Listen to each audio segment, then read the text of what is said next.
kung alin pa nga po yung hindi natin pinibreed, eh sila pa yung masipag umitlog. Ayan, nakadalawa ng itlog. Yo, what's up, G? Yan, G, yun. Galawan mo! Okay. Galawan mo.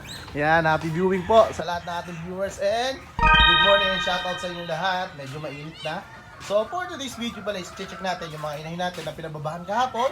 Kung meron ng itlog, para po nang sa gayon is mapababahan po ulit natin. At dahil wala pa nga pong itlog, hintayin na lang po natin silang umitlog. Kasi yun po yung reference natin. Kumbaga pag umitlog, pabababahan po natin para po hindi tayo malito. Dahil para hindi po ma-stress ang inahin. Baka mamaya, pag hipo natin is may itlog na pala, baka mabasagan.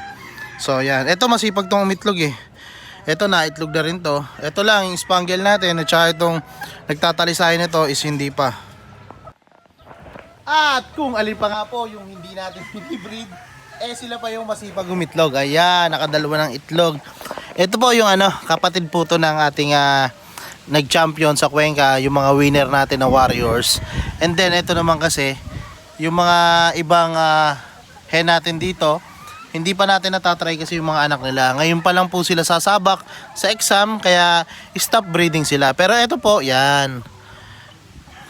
Ano to? Sure na rin po na producer. Pero hindi muna po natin gagamitin dahil po nagpo-focus muna tayo sa ating mga Boston, Kanawayon, and then sa ating Golden Boy. And then ito naman kasi meron tayong binibreed na white jacket, yung bali ini-infuse natin sa ating white kelso.